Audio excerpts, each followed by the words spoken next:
오늘 본문은 예수님의 신적 영광 그리고 완전한 인간의 모습이 잘 나타나 있습니다. 신인이시죠. 그래서 신적인 모습도 나타나고 인간으로서의 모습도 그대로 나타나고 있다는 것입니다.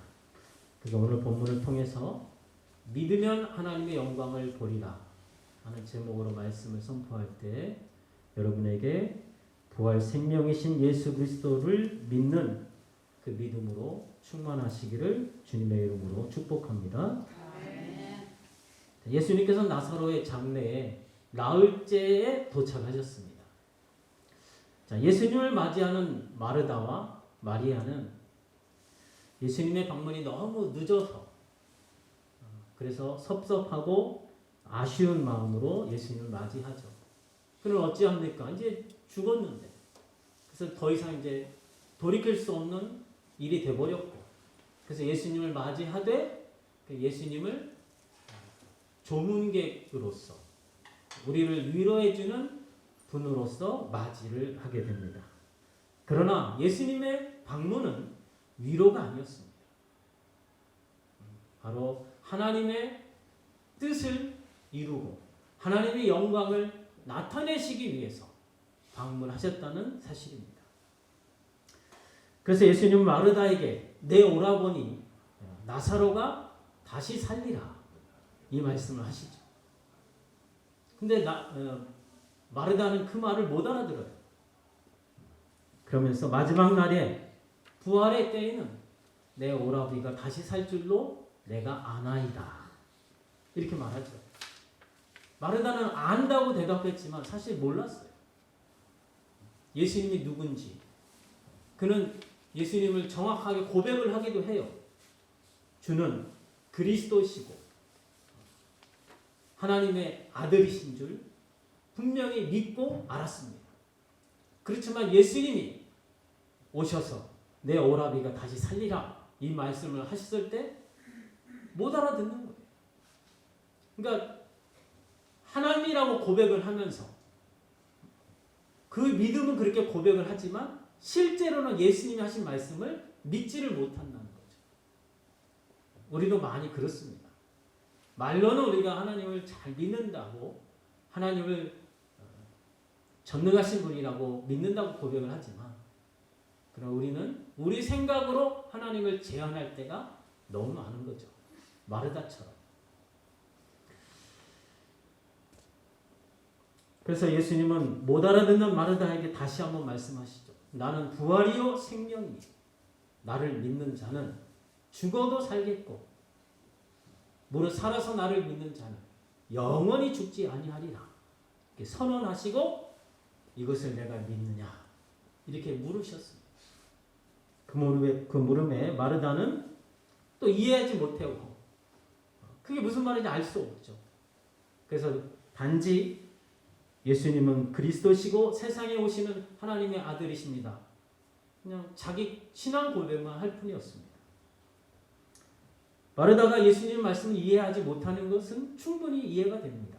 왜냐하면 인간의 경험은 죽은 지 나흘 만에 그래서 썩어서 냄새가 나는 그 시신이 다시 살아나는 그 경험을 해본 적이 없거든요.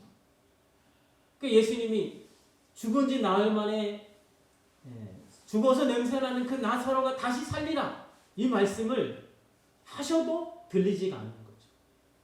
자기 경험으로는 그런 일이 도저히 상상이 안 되는 거예요. 그래서 마르다는 예수님의 능력이 아무리 대단해도 살아있을 때 아무리 병이 깊고 심각할지라도 살아있을 때 예수님의 능력으로 고칠 수 있지 죽은 뒤에는 고칠 수 없다고 그런 생각을 가졌다는 것이죠. 그러나 예수님은 죽음을 이기시는 권세를 가진 하나님이신 줄로 믿습니다. 예수님은 무에서 유를 창조하신 창조주 하나님이십니다. 그래서 예수님에게는 죽은 지 나흘이 지나든 죽은 지 썩어서 냄새가 나고 완전히 흙이 되었던 아무 문제가 되지 않습니다. 에스겔 37장에 보면 골짜기에 마른 뼈가 가득한 환상이 나타납니다. 그래서 에스겔에게 하나님이 그 골짜기의 뼈들을 보게 하시고 그 뼈들이 살 것이냐 하고 에스겔에게 물어요. 그때 에스겔이 뭐라고 대답합니까? 주께서 아십니다. 그렇게 대답하죠. 그래서 에스겔로 하여금 대언을 하게 하십니다. 그랬더니 뼈들이 붙어요. 사람의 모양처럼 붙더니 또 살이 붙어요. 그리고 나서 하나님의 생기가 그 뼈와 살이 붙은 그 시신들이죠. 그 몸에 들어가서 살아나게 됩니다. 하나님의 이 뼈들을 일컬어 이스라엘이라고 설명해 주십니다. 그 당시 이스라엘은 어떤 상태였냐면 바벨론의 침공으로 나라가 멸망을 당합니다. 그래서 수많은 사람들이 죽어요. 또 도망친 사람들은 이 세상 곳곳에 흩어져 가지고 디아스포라가 되죠. 그리고 나머지는 포로로 잡혀갑니다. 바벨론으로 포로로 끌려갑니다.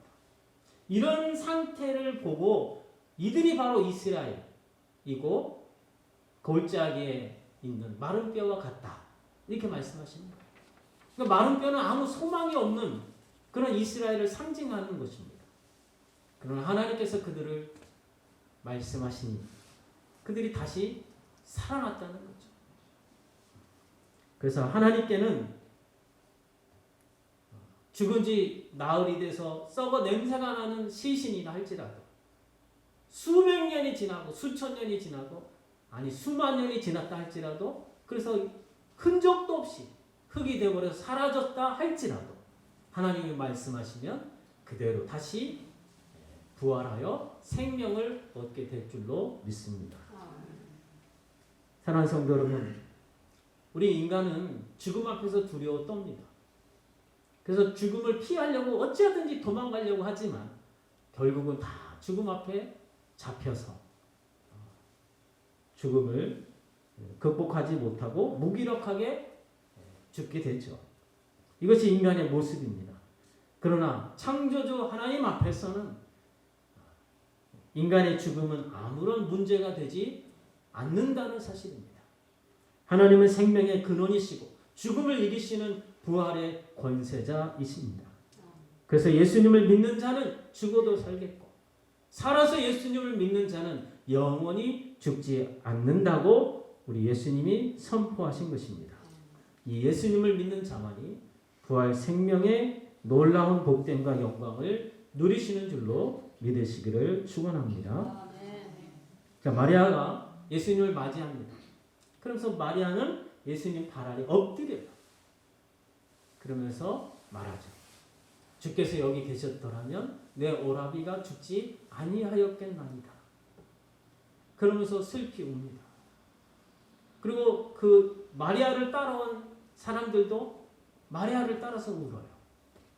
예수님이 이 광경을 보시면서 마음에 비통이 여기시고 또 불쌍히 여겨서 함께 눈물을 흘리셨습니다. 비통히 여기셨다는 이 말은 분개하셨다는 것입니다. 무엇에 분개하셨을까요? 우는 자들을 향해서 분개하시는 것은 아니죠. 바로 죽음의 권세로 말미암아 그 권세 아래 짓눌려 슬픔과 고통을 당하는 그 인간을 보면서 긍휼의 마음을 갖고 또 인간을 그렇게 고통을 주는 죽음의 세력에 대해서 분노하셨다는 것입니다. 또한 예수님의 눈물은 나사로의 죽음 때문만은 아닙니다. 왜냐하면 바로 이제 이후에 나사로를 살리실 거잖아요. 그래서 예수님의 눈물은 나사로가 죽어서 슬퍼서 흘린 눈물이 아닙니다. 그것은 바로 우리 나사로의 죽음 때문에 슬퍼하는 우리 인간의 마음을 공감하셨기 때문에 그래서 눈물을 흘리신 줄로 믿습니다. 여러분, 예수님께서 눈물을 흘리셨다. 좀 의외 아닙니까? 신이고 그런 고상하신 분입니다. 그런 분이 우리들처럼 눈물을 흘린다? 그러나 우리가 여러분 우리 세상에서도 보면 다른 사람들의 어떤 고통이나 슬픔에 공감하지 않는 그런 사람들을 보면은 가까이 하기가 좀 어렵잖아요. 그렇죠? 무정한 그런 사람들 보면 참 가까이 하기가 힘듭니다. 그러나 우리 예수님께서는 인간의 연약함을 아시고 인간의 비참함과 슬픔을 공감하시면서 함께 눈물을 흘리신다는 이 사실이 얼마나 감사한 일인지 모릅니다. 그렇기 때문에 우리는 예수님께 가까이 다가갈 수 있다라는 것이에요. 예수님은 단지 우리의 문제만 해결해 주시고 마는 분이 아니라 우리가 얼마나 아파하는지 다 공감하시고 함께 아파하시며 함께 눈물을 흘리시는 그러한 사랑이 많으신 분이신 줄로 믿습니다. 자, 예수님 눈물을 흘리는 이 반응을 본 주변의 사람들이 두 가지로 나타나죠. 하나는 정말 예수님이 나사로를 얼마나 사랑하셨는가 이렇게 같이 공감하는 무리들이 있고, 또 한편으로서는 아니 예수님께서 그렇게 사랑하셨다면 왜 죽지 않게 할 수 없었더냐, 능력이 있으면서도 왜 죽도록 내버려 뒀냐, 이 비난하는 그런 사람들이 있었습니다. 이걸 보면 참 같은 사건을 보면서 어떻게 그를 바라보고 해석하느냐, 참 그게 천차만별인 것 같아요. 여러분은 어떤 사람이 되어야 하겠습니까?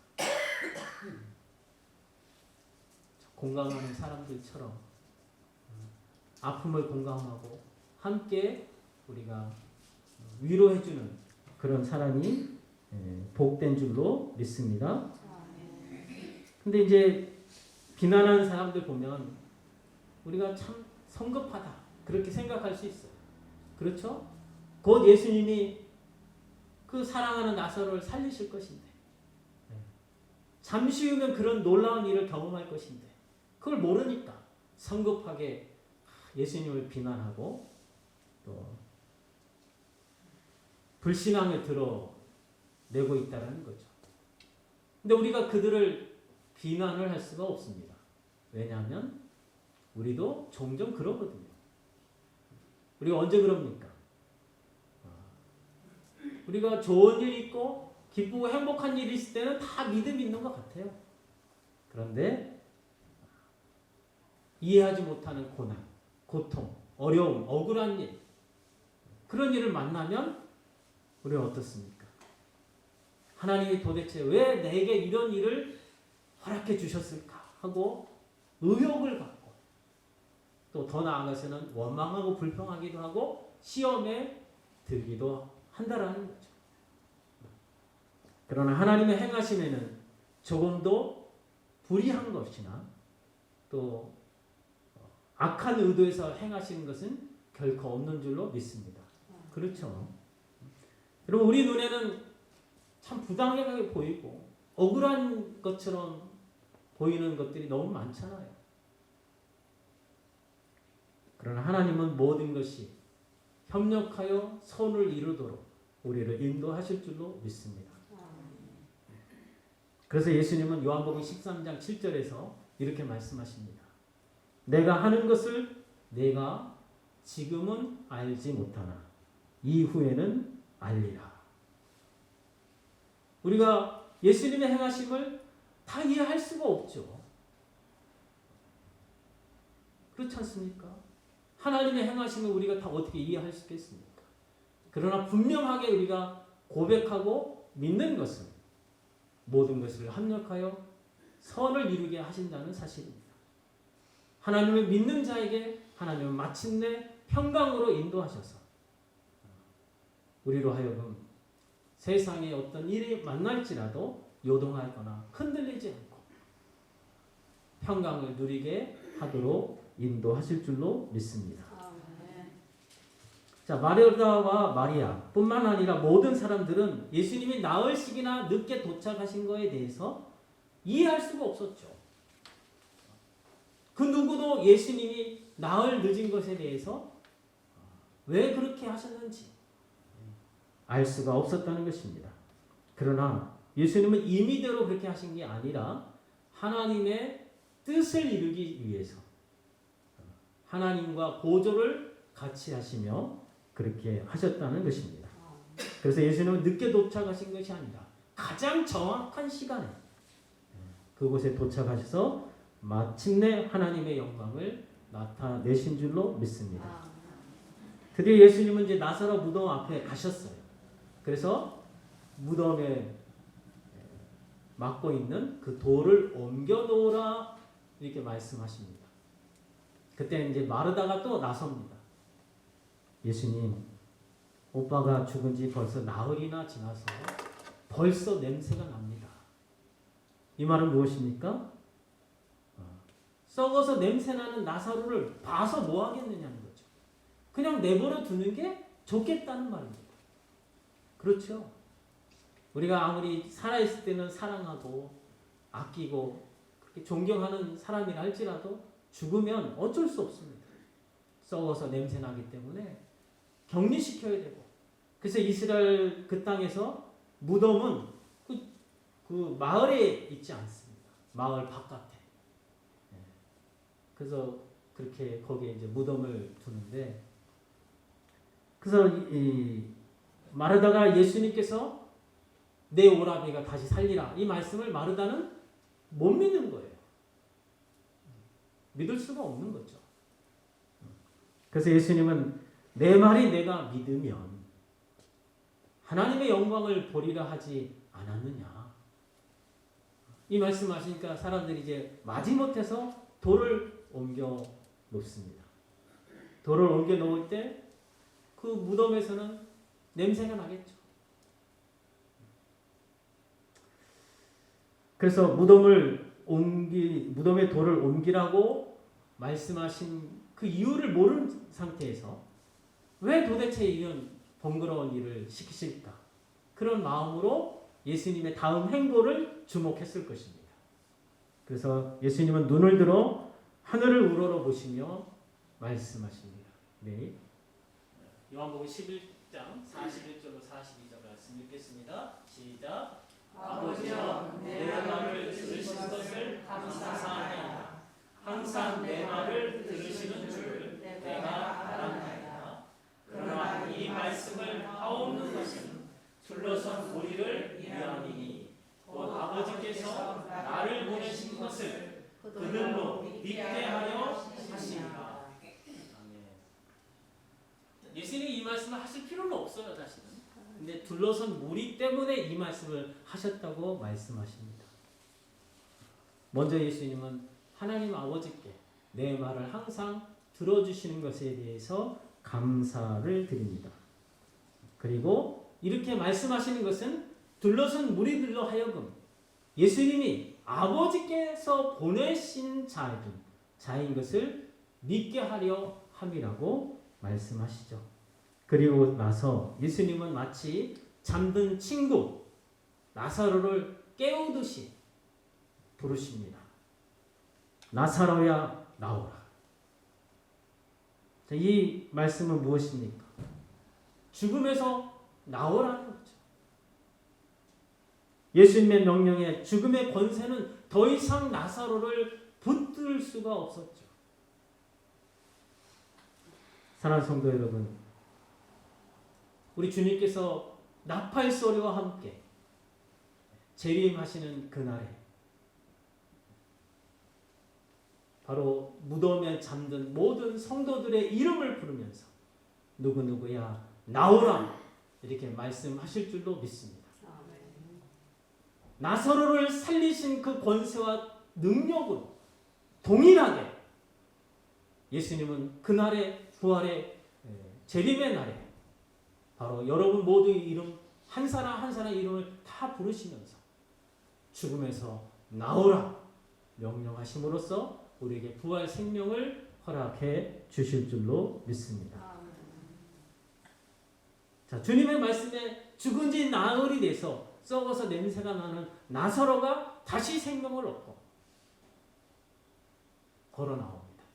근데 수족을 배로 동여 있고 수건이 얼굴에 쌓여 있는 채로 나오는 거죠.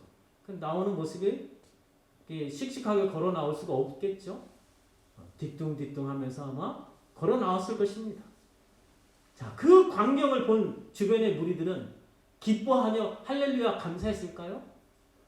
아마 놀래 자빠지며 기겁을 하며 두려움에 떨었을 것입니다.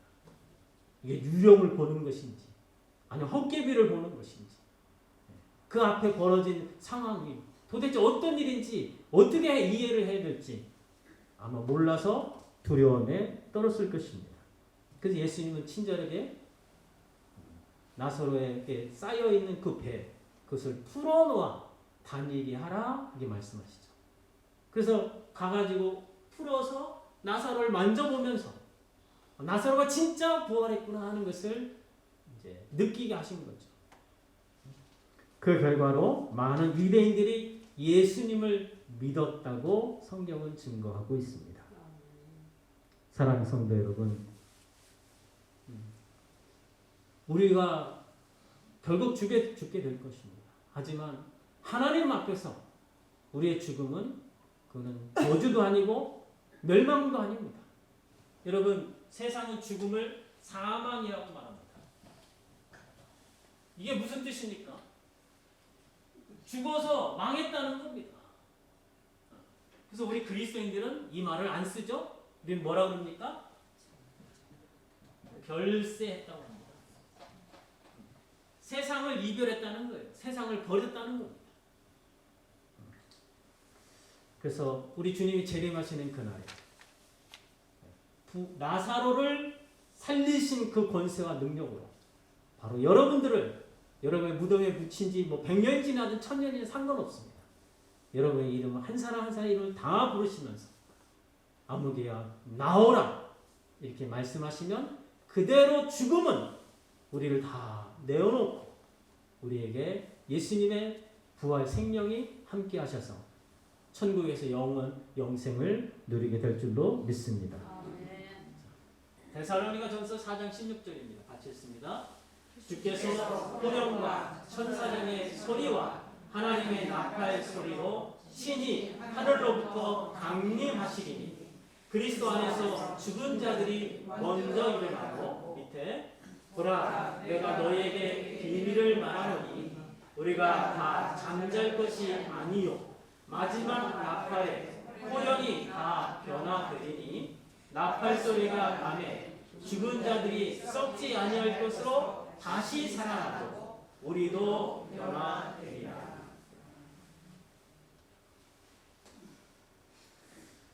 우리가 예수 그리스도를 믿는 그 순간부터 우리는 사망에서 생명으로 옮겨진 줄로 믿습니다.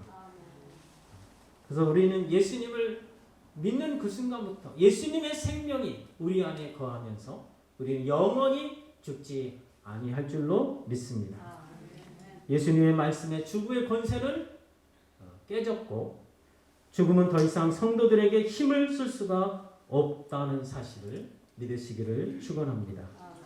그래서 여러분 모두가 우리 구주 예수 그리스도의 부활의 생명으로 죽음의 두려움에서 자유케 되시고 예수 그리스도로 말미암아 우리에게 승리를 주시는 하나님 아버지께 감사하는 복된 인생들 되시기를 주님의 이름으로 축복합니다. 우리가 이 시간 함께 기도하는 시간 갖습니다. 오늘 말씀 받은 것을 기억하시면서 기도하겠습니다. 부활이요 생명이신 우리 주님을 우리 믿는다고 고백은 해요. 그러나 여전히 죽음의 두려움에 눌려서 살아가는 그런 모습은 우리에게 있지 않은지 자신을 돌아보고 부활 생명이신 우리 주님의 영광으로 충만하고 승리를 누리는 여러분 되시길 위해서 기도하시고